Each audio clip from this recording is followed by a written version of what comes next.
This is Room 301, a podcast ran by digital agency group The Digital Maze. Room 301 is a podcast all about SEO, PPC, website design, social media, and everything in between. Our aim with this is to equip marketing leaders with all the know-how to run and lead an effective digital strategy. My name is Rob. Let's get into it.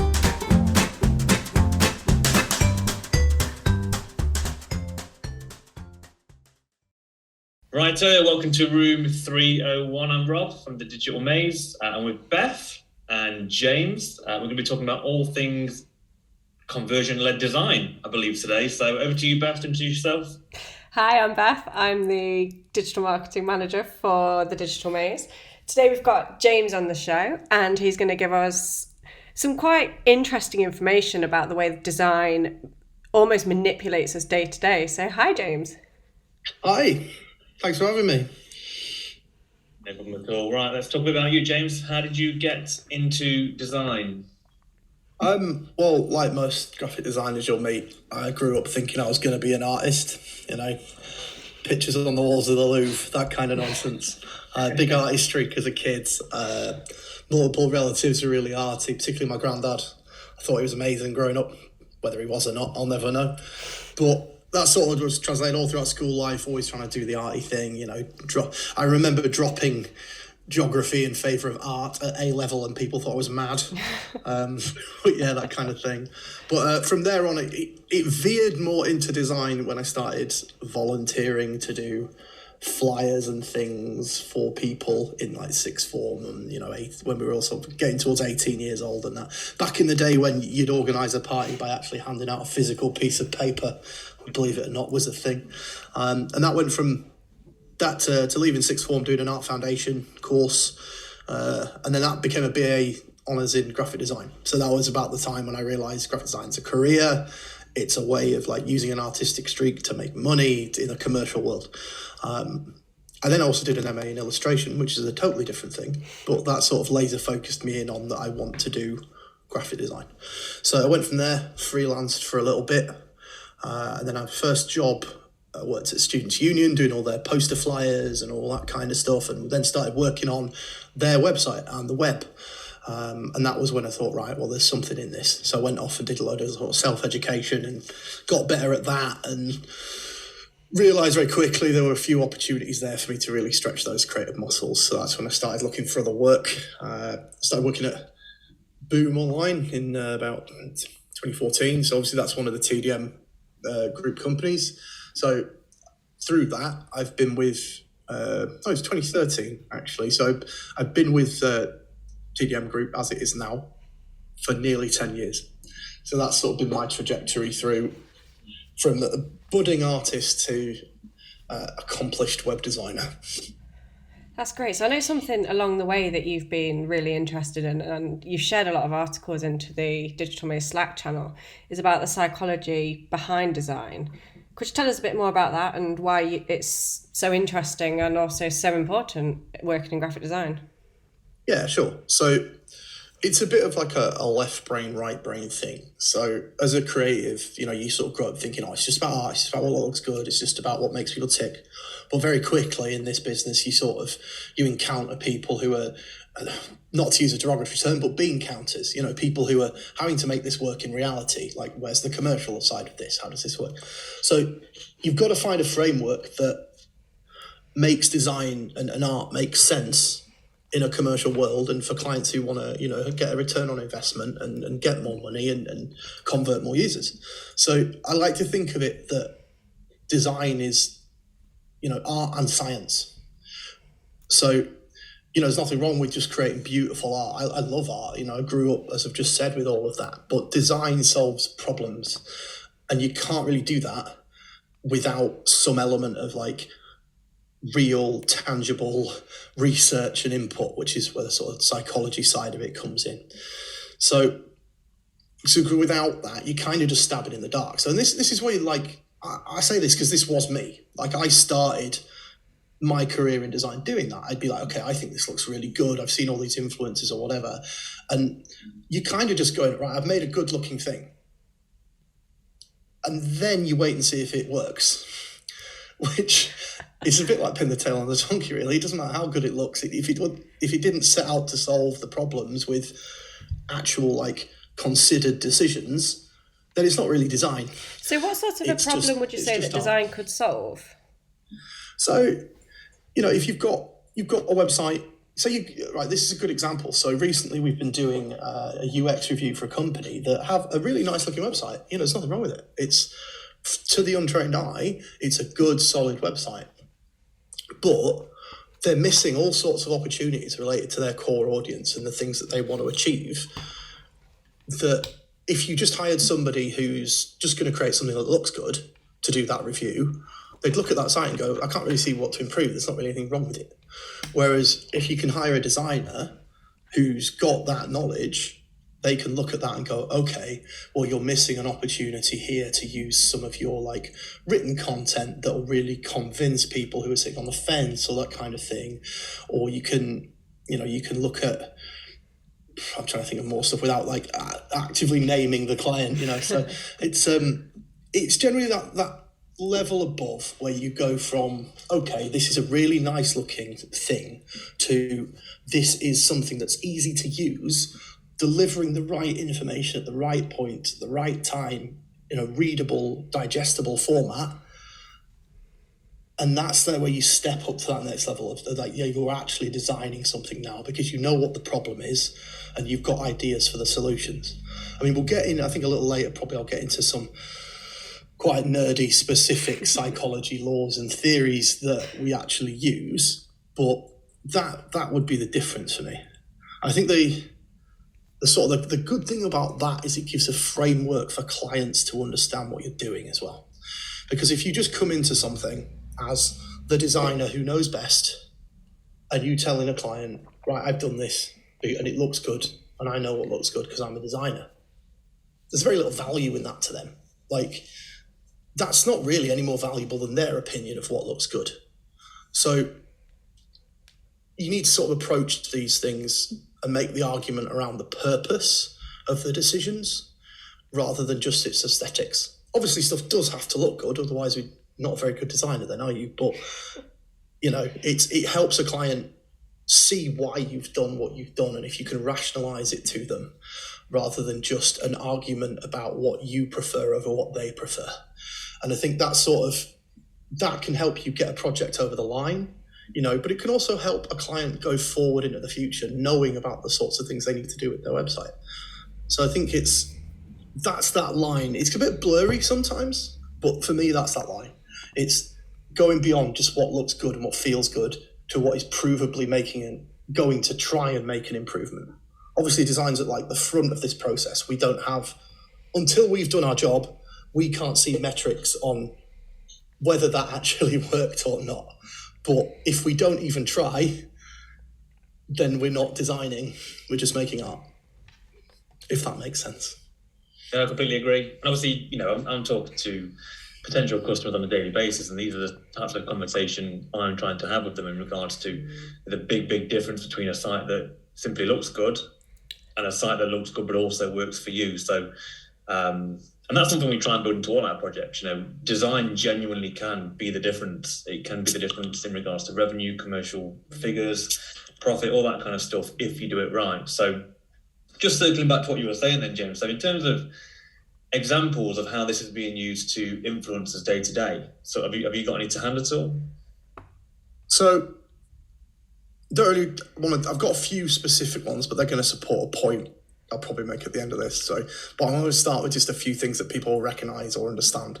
So, like, when people talk about, like, manipulation through design, like the classic examples of stuff like propaganda, and it all feels really insidious and evil, but that's with hindsight. At the time, people were just seeing these posters out on the streets and all that kind of stuff, and this messaging would cut through, and it was really simple, it was really clear. So there's always been an element of design where you're sort of manipulating people, or you're manipulating their psychology and knowing how they will react to things. But, like, then that sort of fed into, you can go back and look at loads of classic, like, ads for cigarette companies and stuff now, and it's like, there's some incredibly attractive individuals like smoking, and the whole idea is, smoke, it makes you sexy, it makes you hot, and you can't do that stuff anymore. We've got loads of standards, and nor should you be able to.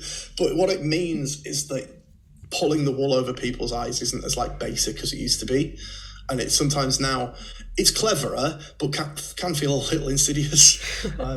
So something that everybody knows, you probably all heard FOMO. It's something that's publicly accepted now among certain generations, fear of missing out.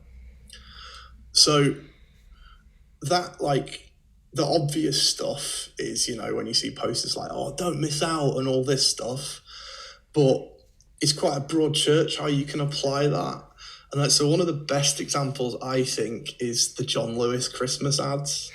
So people don't really think of these as FOMO, right?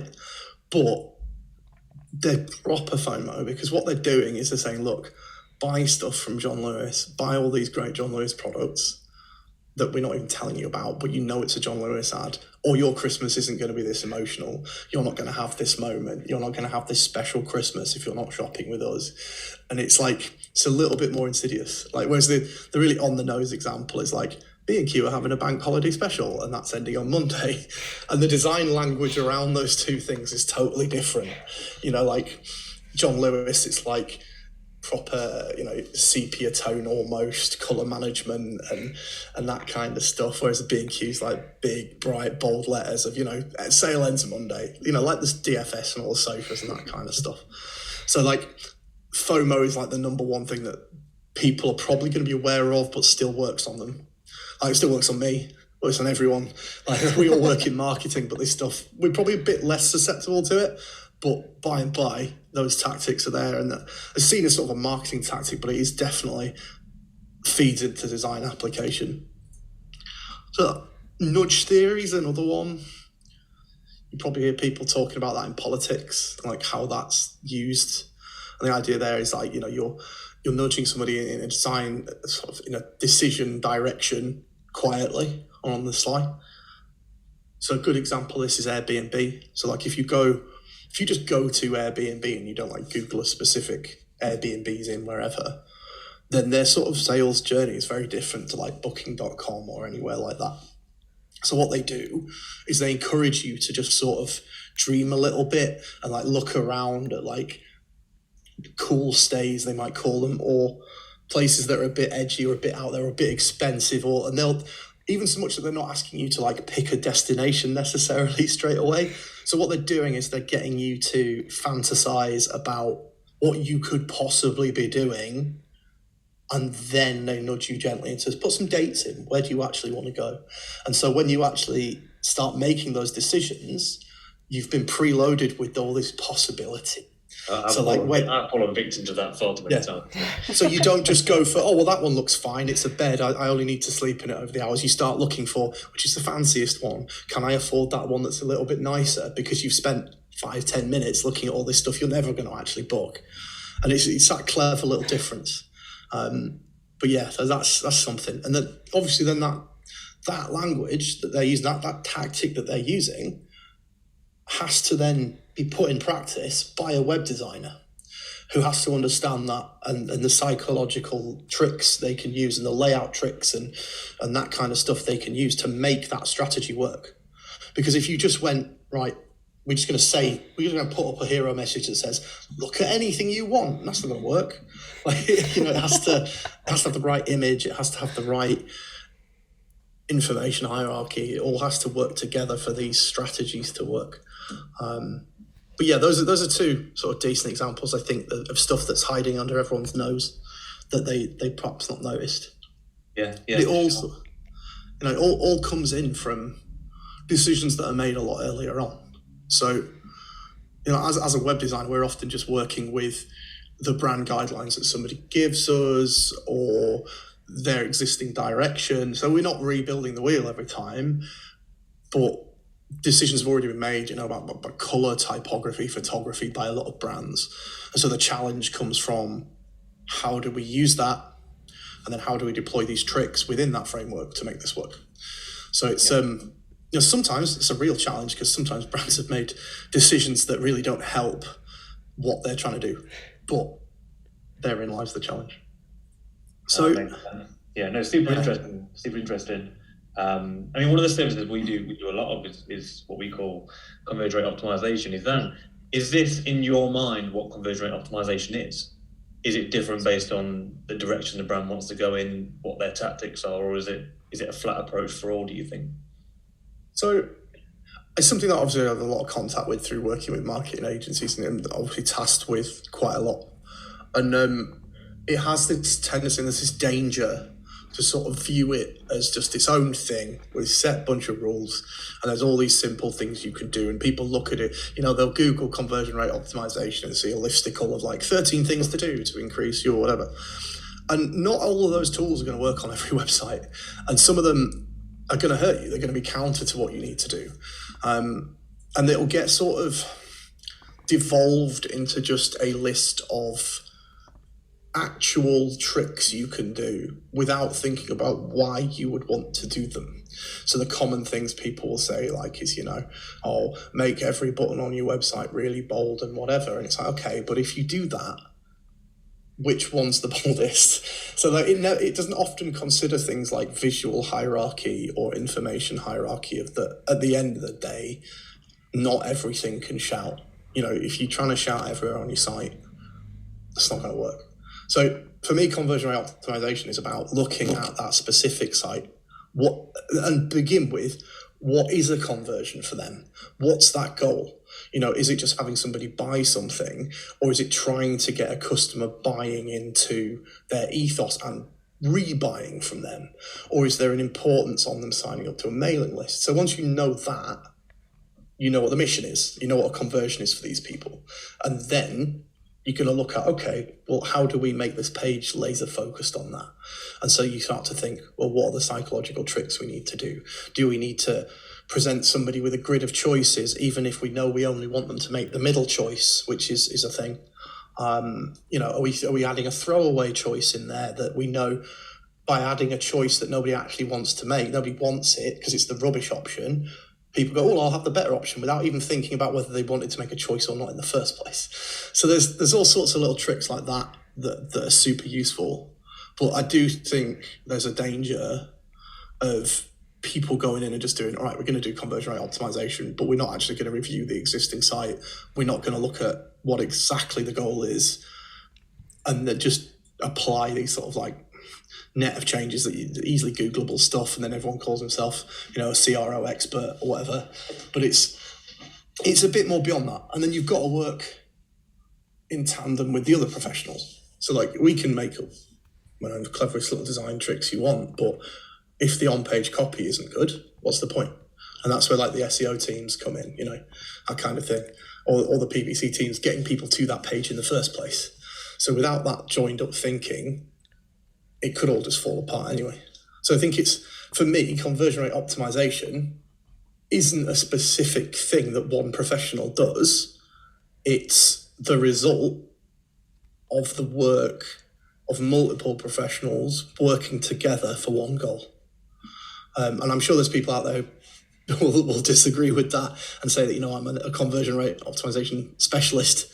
And you might be, but without the support of the people who actually execute, if they don't understand what you're doing, then it's not as strong as a team full of people who do.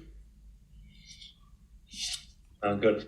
In terms of, have you got any particular favourites, any favourite tactics? I know you just said it's not a sort of one-size-fits-all approach, but there must be some things, some sort of, go-to tactics that you'll think of when you approach a new project and then a new set of challenges. Is there a specific favourite of yours that you like to implement regularly? Okay, so probably the way I'd sort of phrase this is that it's not one size fits all. So there's always stuff at the forefront of my mind because we have a lot of stuff that comes up a lot.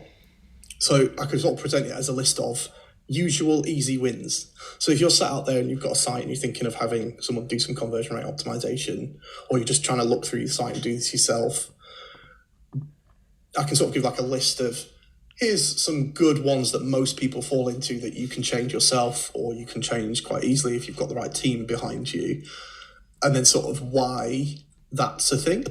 So not just, as I alluded to earlier, if I'm just the designer and I come in and I say, this is a thing because I say so, or because I know so, it doesn't have the same value. So I can go through and go like, okay, here's idea one, and here are the psychological principles behind it and why it works.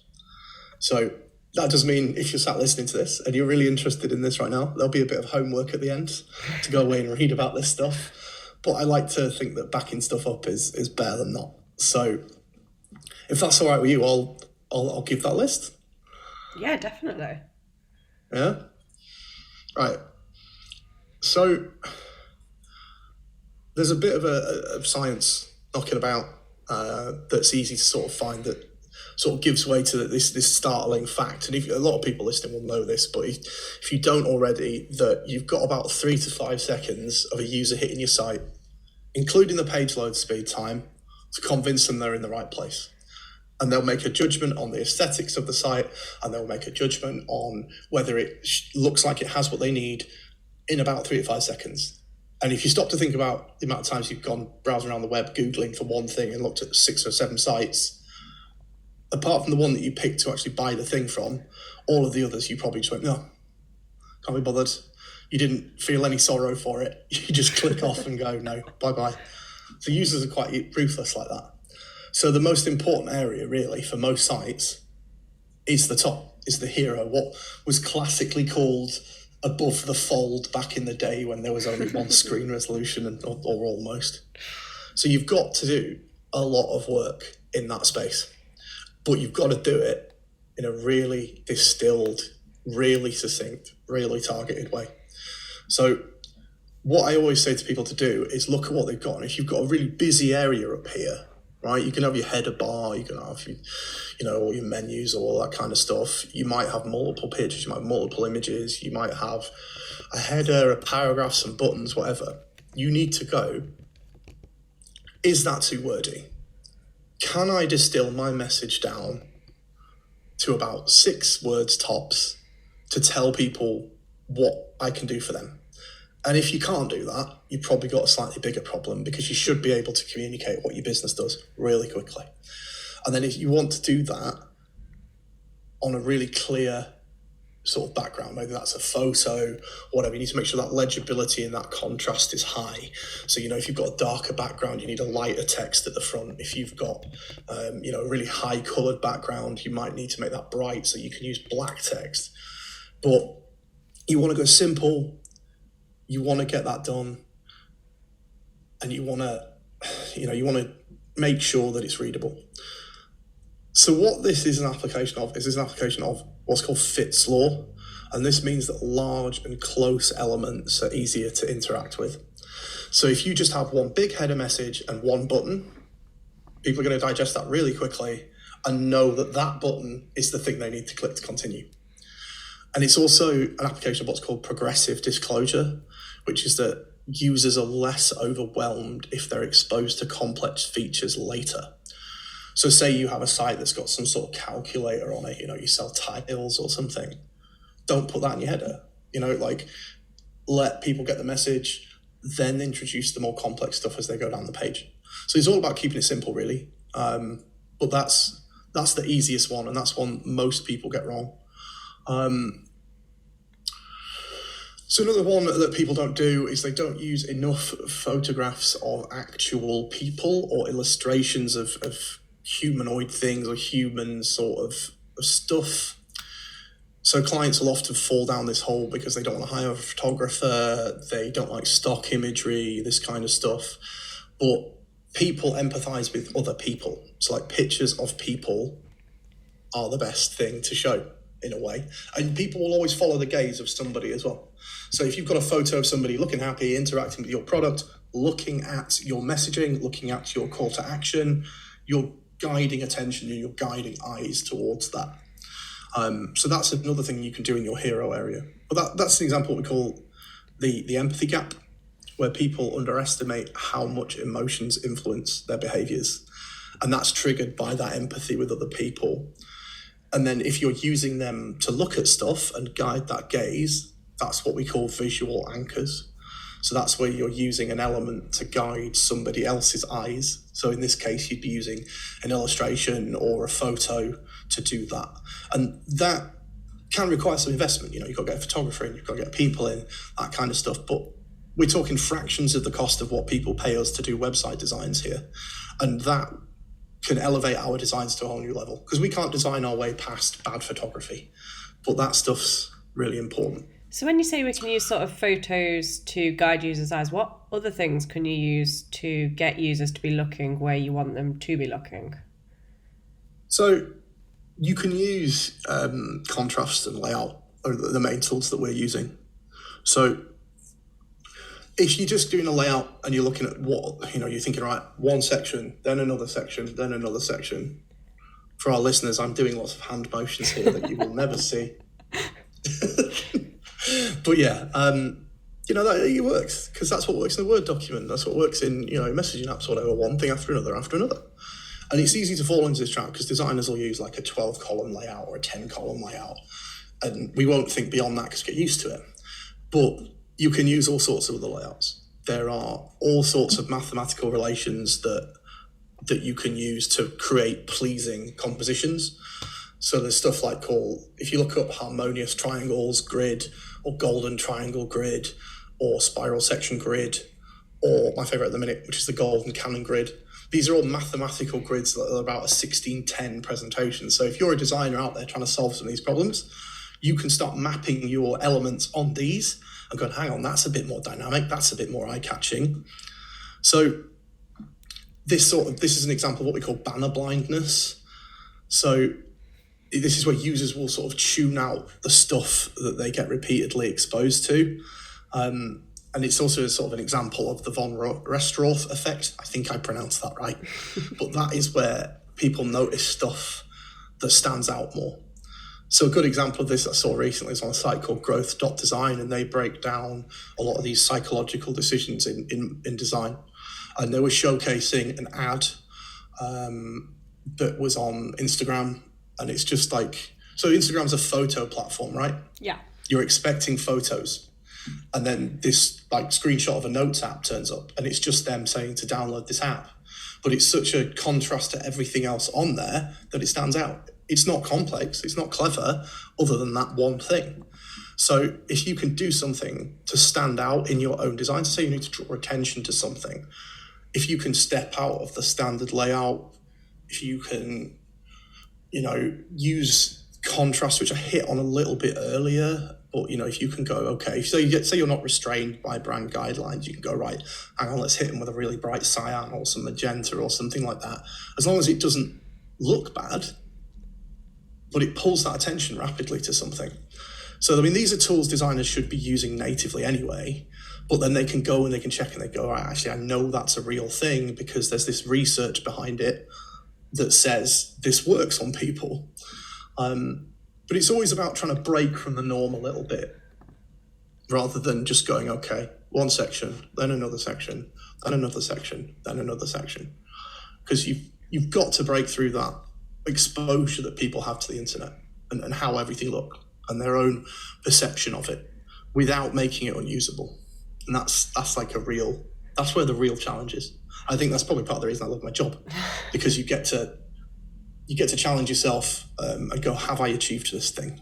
And how do you know when you're designing, how do you know that these things work? Do you have to wait for them to go live, or do you test them, or? So a lot of the time, you know, there is, and this is why I call it sort of, you know, a magic and science thing, or a science and art, because there is some level of intuition to it. You know, you don't do this for, you know, a decade and change like I have and not know your shit. But, you know, you also don't do a BA or whatever, or a train course and not know what you're doing. So there's a certain level of, I do know what I am doing to this stuff, but checking yourself is super important. And so, like, we try and use whatever tools we have available. And this used to just be looking at things we've done in the past. We used to use something called Hotjar on our sites, which would give us like loads of visual heat maps and all this kind of stuff of how users are actually using the finished product. Now, that's great, but you can't get that until after the thing has happened. So you've either achieved your goal or you haven't. or you've either nudged that dial in the direction you need to, or you haven't, and that helps you learning for the next time and informs the decisions you'll make. But it doesn't really help you in the here and now.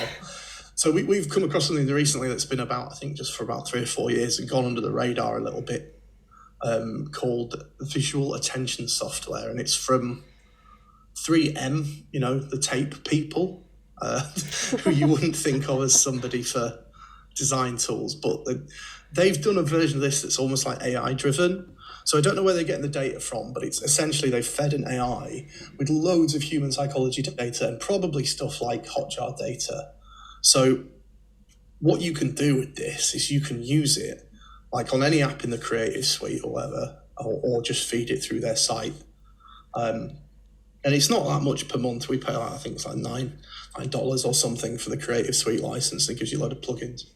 So you'll take, like, say, your hero area or a section of site, and you feed it to it, and it'll use the AI to break down how well it thinks you've done in terms of contrast, in terms of what it calls a gaze sequence. So that it will give you these heat maps that you normally would have had to wait months and months to get. Yeah, they're not infallible because it's an AI. It's not, a human, but it's pretty damn good. So you can look at it and go, okay, my heat map's all over the place. I want people to be looking at this button and this message, but this reckons they're going to be looking up here, up there, over there, down there. And so you can go, okay, well, what can I change? And then you can look at the contrast assessments. You can look at the gaze sequence, which is a 1, 2, 3, 4 thing of where it thinks people will look and in what order. And then you can use your knowledge as a designer to go, okay, well, what tools can I use here? What can I change? Do I need to increase the contrast of this message? Do I need to make it bigger? Do I need to move my imagery around, change my layout? And then you run it again and see if you've improved those percentages. And then you do it again and again and again until you can't move that dial anymore. And you've probably done as good a job as you can do with what you've got available to you. But that's a really nice tool to just help you check your own instincts and make small changes that could have huge repercussions. Like, as Rob was saying earlier, design can really be the difference maker. And this is where you can turn those eyes into money. So, people coming to the site, if they're looking at something in that 3 to 5 seconds I spoke about earlier, and you've not done this work, if you've not optimized this area, they might just go, oh, no, I didn't read this well enough. It wasn't making enough sense to me. I don't think you can solve my problem. I'll check the second search result or whatever.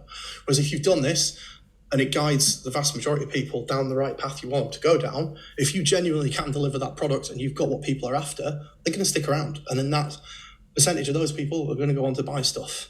So these are the small differences. And for $9 a month or something, if you're sat out there as a designer thinking, how do I fact check my designs? How do I know that this stuff works? I think this is a great tool. If you can't afford the $9 a month, then unfortunate. There is a free trial. You can get 3 credits, but I'd like to think if you're successful enough, that's probably a tool you can afford. But yeah, we thought it's fantastic. So what the sort of science behind design is, it's really fascinating for me as a complete non-designer. I just throw things on a page and sort of hope for the best. So do you think that design has to be studied and sort of studied in depth, or do you think sort of amazing, great designs can happen by accident? Before we get onto the accident part, I'll say this, I think that, you do need a level of training to do it right, to use the tools, to use the software, to use physical tools, like pens, paper, that kind of stuff. You do have to know that. And there's, if you don't have that passion and that drive for visually solving these sorts of problems, and you aren't, on some level, an artist, you're probably not going to have a career in design. It's probably not for you because you don't have that passion or that drive, right? You might just be making stuff because you want to, and that's fine. And that has its own place, and that is very saleable under the right banner. But as a designer, I think you do need to have that level of training. We wouldn't take anyone on who hasn't gone through that effort unless they've proved themselves through vast experience. But we're talking about accidents. I think, anything can, happy accidents exist. Sometimes I'll make mistakes and I'll look at it and I'll go, is that a mistake? But without that knowledge to know that I've now come up with something better than what I was thinking about, not sure. it's that sort of infinite monkeys and infinite typewriters eventually writing Shakespeare thing. Yeah, sure, eventually they will, but it's not really an efficient method. So I don't want to say people shouldn't try to do design and people shouldn't have a go, but like at the professional tier that people would come to an agency for, you do need that training and you do need that insight. But I think accidents have a place in that process. You know, they can be a catalyst to a great solution. So, you know, we might do something, we might change something around in a document and look at it and go, oh, hang on, actually, does that solve a layout issue? You know, so it's more spurring us on to question ourselves than it is, oh, hang on, we've just solved it by accident. Very rarely would that happen. And it's not that it doesn't, but because ultimately designers are there, there's a problem, they have to come in and be the person who can say, here's a solution. They're not going to come in and just wait for an accident to happen. So I think there's, you know, I'd like to think we could all just stumble on the best design and the best design solution by mistake, but I think without that training, you're not really going to get there. So I think that obviously we've done a lot of projects at Digital Maze in you know, when it was FrogSpark, Boom Online, Digital Maze like it is now, which you or your team have been pretty instrumental in terms of how they look from a website point of view. So any favourites, any of you you've enjoyed, you know, solving problems for customers, any favourite projects of yours you'd like to talk about? Your team's projects as well, of course. Yeah, so there's, this answer's always different, asking me any day, you know, any month of the year, because mainly because I like to think that, you know, if your favourite project isn't one of the ones you've done recently, then you've probably peaked. You know, like every new project you do, there should be an opportunity to do something better, improve on something. So, you know, there's going to be favourites from the past, but I like to focus on the newer stuff. So at the moment, we're working on something for Bloomberg Power Ride, or PWR Ride, as it's shortened to. And so this is like an initiative that they're doing where they're getting sets of exercise bikes in their office which can charge batteries. So it's like a green initiative to come out, you know, try and generate some energy, get some exercise, this kind of stuff. But because it's a big brand like Bloomberg, they've got their visuals nailed down. They know their direction, they know their brand identity, and it's really well established. So a lot of, you know, designers might look at that and go, well, there's not much opportunity here to do anything. You know, it's kind of all been pre-decided for me. But I think that's where the challenge as a designer actually is that how do you work with that's given to you and then still go ahead and make something that's compelling and maybe pushes the envelope of that forward a little bit more, or takes what they've given you and enhances it to really sort of go after their goals. So I really been enjoying that, because it's that challenge of, okay, here's something that's as good as I ever could have done in terms of design direction, but then the challenge for me is go ahead and make the thing. So there's also a couple of things I want to shout out that the team have been working on, and some of these have similar challenges to that. But Sarah Cleal did some really great work for Burton Albion Community Trust and Mr. Fothergill's. So Burton Albion, obviously the football club, and Mr. Fothergill's is like the seed packet brand. So again, big brands that have decisions pre-made about how these things look, how these things feel. And then she's translated that to what I think are some really great designs that also still have their own look and feel because of the work she's done.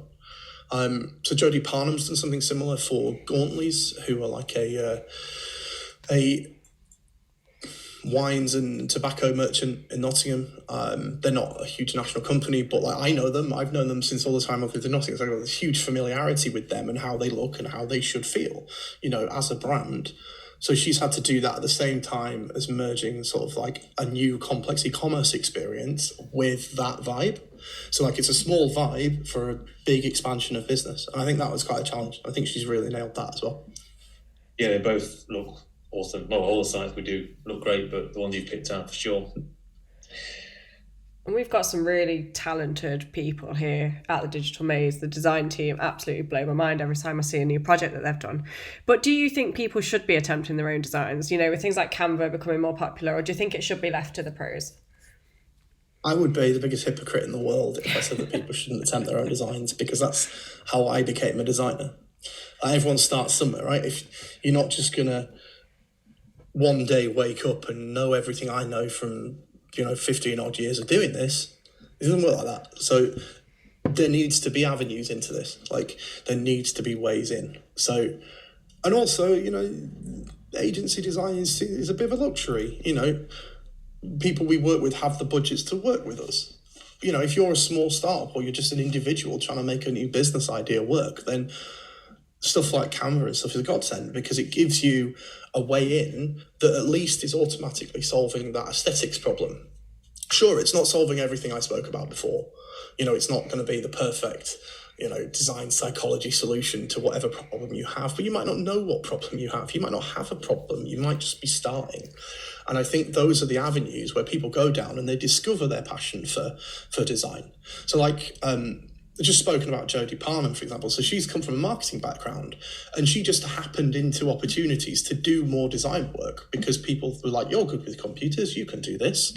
And she discovered she loved it. And then she went off and did further training on her own back, and now she's working with us as a web designer.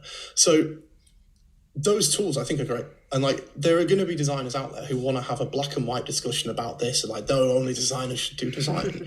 And what I say to people is, if they're feeling threatened by this stuff, is then they need to have that value add. They need to be able to justify why someone would come to them and not just go to these tools.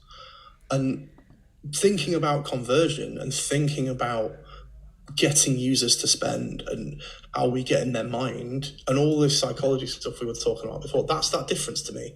That's what elevates you above a logo from Fiverr or a template from Canva, is that you're not just doing a one-size-fits-all nice looking thing.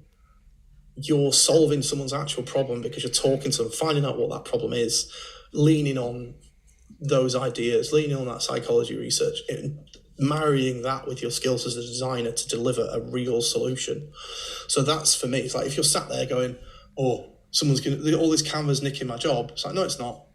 Just make the value add difference, be more valuable than just the visual. You want people to come to you for how you think as well as how you execute. And I think that's the difference for me. Nice.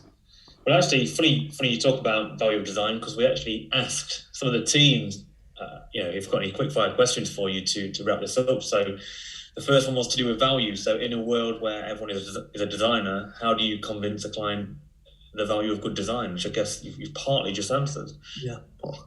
So yeah, I think like you can get design for cheap, absolutely. And if you're on a budget and it's that or nothing, go for it. I'm not going to stand in the way of that. Like, I would always rather see better design than no design. But the value of what we do comes from that relationship forming experience of we talk to that client first. What is your issue? What are your problems? How do your customers think? How do you think? And then we sort of try and pull out those threads of to build a picture of what's the real issue here. So most clients are going to come to us and say, we want a better website that gets us more leads or gets us more money, because who doesn't want that, right? But if there was an easy solution to that problem, we wouldn't exist. You'd just be able to Google it and everybody would do it. But because we have those conversations, we can then translate that into, okay, what is the problem stopping that from happening? And then we can solve that problem, which has the knock-on effect of giving them more leads or more conversions or more whatever.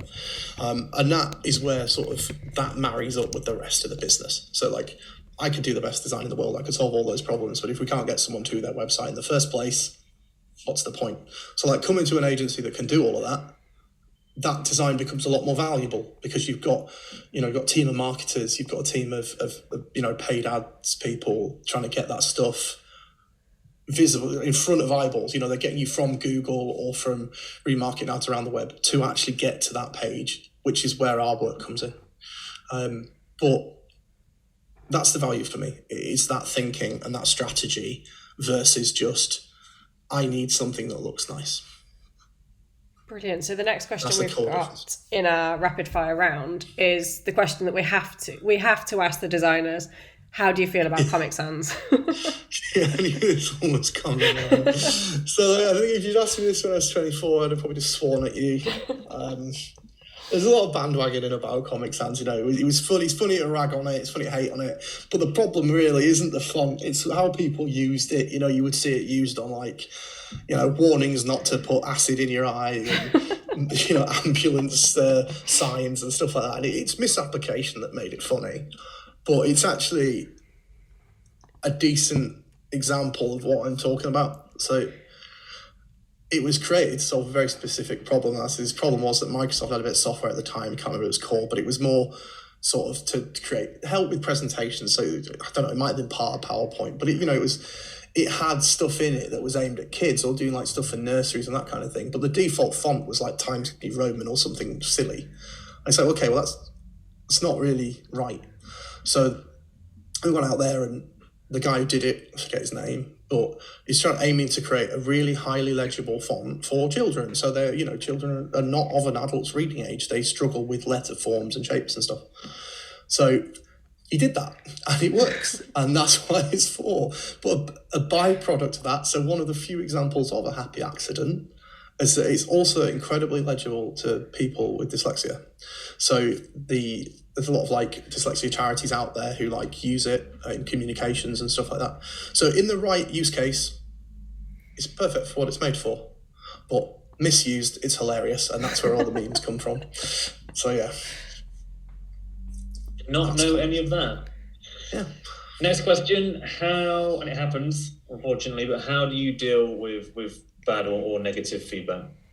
Yeah, so I think there's a bit of a distinction between two. So negative feedback is still feedback, right? It's useful. It's somebody saying perhaps that they don't like something. And in the best cases, it's also constructive, which would be, I don't like this because. And that's arguably some of the best feedback you can get. And it's probably better than just, oh yeah, I love it all, it's fine, because it's an opportunity to improve a design. But when you get like really bad feedback, let's like I've got to say slightly aggressive feedback or emotional feedback, you know, somebody's really upset, that kind of thing, what you've got to try and do is you've got to sort of swallow it up a bit, sort of breathe, stop before you react, before you do anything. So you've got to separate the content of what they're saying from that emotion. Is there any content to what they're saying? If there is, focus on that, because that will solve it. If there isn't, then it's genuinely bad feedback and you have to talk to the other people in the company, other people, you know. Or if you're on your own, you're a solo designer, you have to assess, is this relationship worth this kind of negativity? And there will be points where you have to pull the plug. But generally, it's never that bad. Even people who are upset, angry, annoyed will be so for a reason. And if you can pull that reason out, then you've got somewhere to go as a designer. If you just react defensively or, you know, in an equal way, like emotionally or angrily, all you're going to do is get into this valueless tit for tat. And if you can go back, lean on some of that psychology rather than just say, well, I think you're wrong, because that zero value, you're just two people then talking about right and wrong. Whereas if you can go, actually, we're doing this because it, you know, has been shown to increase conversions by 6% on average or something like that, then you've probably got more of a leg to stand on. But generally, you want to pull out that meaning, find the next step that's going to calm the situation down. And don't be afraid to take a little bit of time to respond. Because if you respond immediately because you're angry or because it's put you off or it's annoyed you, then you're just further in a problem. I think as designers, it's part of our job to take that human emotion and make that into a tangible, actionable thing. And it happens to everyone. It happens to every designer. It will happen to you if it hasn't already. So knowing how to deal with it in advance is probably one of the most worthwhile things you can learn. And you'll, if not, like I said, it'll happen to you and you'll learn the hard way anyway. I certainly did. You know, I'm not infallible, and these things I'm saying are from lessons I've learned in the past, not just because I knew how to do it already. You know, I've certainly made some of these mistakes myself. But yeah, it's one of the hardest things in our career, I think. So the next one we've been asked is, what's your creative process?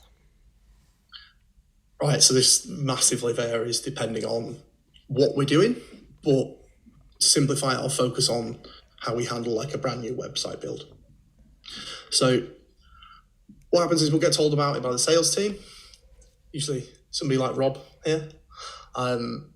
And then so we get an opportunity at this point to ask questions about this project. Who is it? What do they do? Get a bit of background on them. And then I like to go away, do that bit of research, because the next thing we do is we actually have a call with the client, which we call a kickoff call. And there'll be multiple stakeholders involved in that. So I like to go there with some knowledge of that client and what they do. I think it's a bit rude to just sort of bounce on the call and be like, so tell me everything about you and I'll learn it all on the spot. Like, having a bit of empathy for what they do in advance. I think that's really good. So we talk to them, and our project managers will be there as well.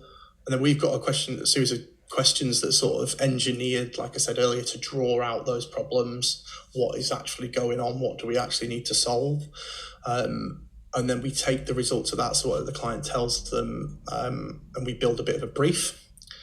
So the project manager will have stuff they've got for us as well, like resources, logos, photos, all that kind of stuff. And so then when we have that, we have like this sort of self-constructed brief that's aimed to solve the problems they've told us about. And then we put that into our project management stuff, and then we decide who's going to do it. So who in the team is it the right place to do that? Whose strengths does it play to? That kind of stuff. And so they'll get on with that. They'll go away, they'll do that. So they'll start off by doing, say, just the homepage or a couple of core pages, because we want to get that design direction right. So we need to show enough of the site that it's visible to the client, how it's going to look. But we don't want to rush ahead and do all of it, and then the client says, I hate it, or whatever. So we do a bit of that, and then depending on the budget of the client, before we go to the client, we might do internal review, which will be me and the designer will sit on a call and look through it and look for opportunities or missed opportunities in our design. So that will like, where the budgets are high enough and we can do that elevates that another level up. So then once we're happy with that then goes to the project manager, who shares that with the client, seeking feedback or sign off. It's very rare, but sometimes clients just go absolutely love it straight through. And I often think, it's a bit of a shame we could have maybe had some feedback and seen if we could do anything else. But then we sort of rinse and repeat that until we get sign off on that first chunk. And then once we get that, we'll then do the same for the rest of the pages, which we call the inner pages design. So that'll be, then we sort out, every template that the site needs, every different sort of area that the site's going to need, that gets designed and that gets done. So once that's done, that's signed off, that then goes across to the development team. And we'll do like a bit of a handoff with them where we'll sort of explain some of our decisions, and we'll send them everything they need. They get like what we call a handoff link, which is a version of our design where they can pick out all the code and colors and all that kind of stuff that they need. And then from that point, it's with them. It moves on to the other team. We trust them to do what they do best, and we sort of keep our hands off until the end of the process, where they'll often invite us then to just double check everything at the end, make sure it's within what we set as a designer. But often the client will make changes between there and then as well anyway. So, but yeah, that's sort of the whole lifespan of a web project, if that helps. Nice. So what grinds your gears design-wise, James? People who just sort of make changes for the sake of it.